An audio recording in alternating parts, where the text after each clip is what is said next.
PingSunday has the special permission of Coach Chen Kangning. Please don't upload the video without the permission of Coach Chen and PingSunday. True curve pressure isn't just from the hand. Just think about it. Your weight shifts from your right foot to your left foot. When the weight lands on the left foot, isn't it also a feeling of final pressure? Look here, pay attention. It's initiating the curve, right, but smoothly transitioning when the weight lands on the left foot. That's why the first half is to get over the net. The second half is to avoid going out of bounds. In the process of twisting and transferring, tightening the abdomen or slightly adjusting the hips, it's all about pressuring the curve. Why, if your stomach is loose, sending your hips inward, you won't be able to apply curve pressure. So this is also for curve pressure. With shake hand grip, it's through the index finger, ultimately completing the curve pressure on ball contact. It's all about the curve pressure from the hand. If you've done all that, are you still worried about going out of bounds? Deliberately using your hand to complete this action, pressuring the curve. Isn't it unnecessary? Can you see it clearly? He is deliberately doing it, right? This senior is correct. Are you pushing down, right? Hey, you've already pressured it. Haven't you already pressed the curve? Hey, what do you call such needless action? Taking off your pants to fart. There's no need, right? What technique is this? Is this called flicking towards the diagonal front? Towards the diagonal front. Is using the wrist important? Is it purely vertical? What does flicking with force feel like? What is a direct punch flick? Let me flick you. A quick direct punch. Let me flick you again. A quick direct punch. Let me flick you again. Completely different striking techniques. How could you confuse them, right? This is a quick direct punch. This is a flick. He has already positioned himself. Why do I feel like there are 3 types of balls in it? In the torso, on the left side of the torso, and on the right side of the torso. Balls in the torso. Step in with the left foot in place. Stepping in place is considered as making a step. The left foot. If it's a ball on the left side of the torso, what is needed more? Position the left foot. As for whether you're stepping aside with this small step or stepping diagonally forward with this small step, only one situation requires movement. Where is your? When the right foot is planted at this moment, he has already reached your right side torso. What to do with this ball then? Only then can you position yourself. Can your center of gravity still fall on the left foot? First, this foot can't move forward, right?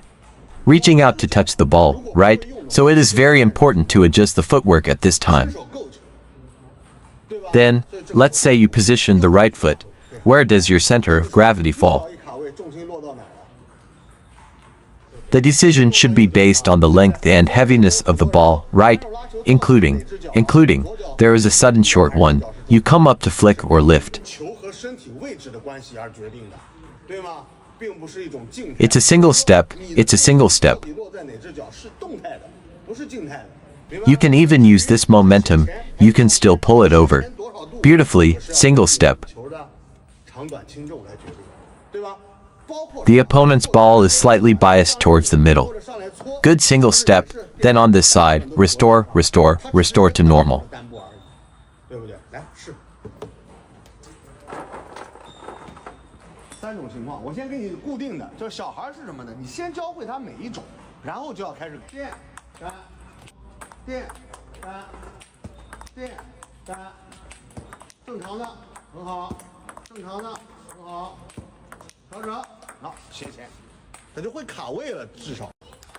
Look at how he clearly uses side spin. The second wrist action is a flick.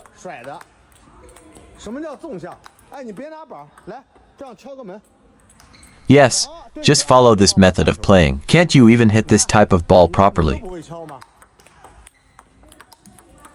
What exactly are you trying to demonstrate? Watch how I flick it.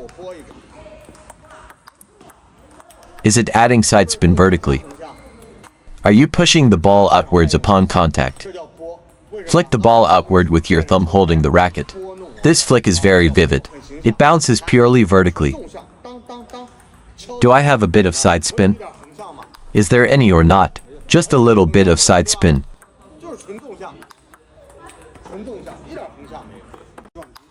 Pure vertical bounce is a technique in table tennis.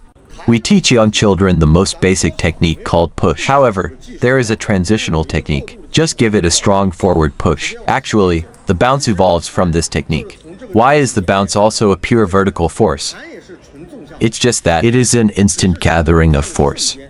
It's a bit like a bounce, also known as knocking at the door. Dang dang dang, when you hit it. Do I have any horizontal force? Do you feel any outward force? So it is purely what?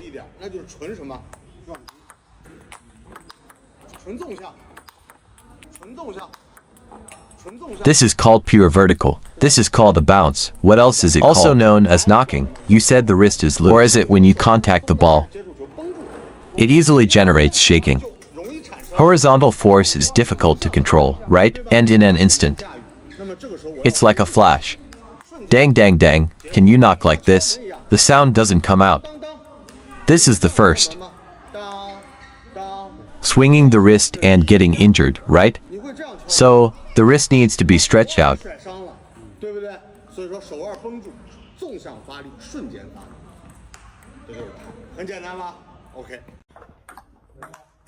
Should I loop it myself? Is it about using the opponent's power? Instead, isn't it about exploiting the momentum? Ascending phase. Is it the ascending phase? Right. What about your regular shots? Am I entering the descending phase? I have a slight pause, and then actively engage the power. How about you try a faster one? Ah, is it obvious?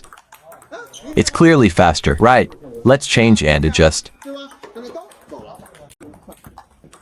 Oh, is it obvious? If his ball is very top spinny. You skip that step. Excuse me, come here. Very top spinny. Faster than my lifting speed. What do you do at this moment then? Relax and tuck in your stomach. But what do you do at this moment? Use their force for a shot. Do you understand? Do you feel like waiting for a beat? Did you generate that yourself? Does this motion resemble a quick flick? It's like a flick but forward and outward. This one is upward and then slightly outward. Is it like a variation of a quick flick? But the direction of force is slightly different. Exactly. So, I need to use the rhythm of a quick flick to handle backspin balls. Or countered with a fast and long serve.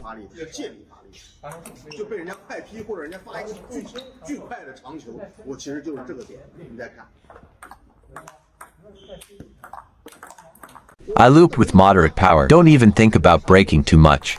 What should I brake for? Its inertia isn't that significant by itself. I can naturally slow down and stop it. But when I want to apply power, this is not braking. My movements aren't as exaggerated as yours. I'm not as messy as you. You're swinging around wildly. I'm not. So, what should I do now? What should I do next?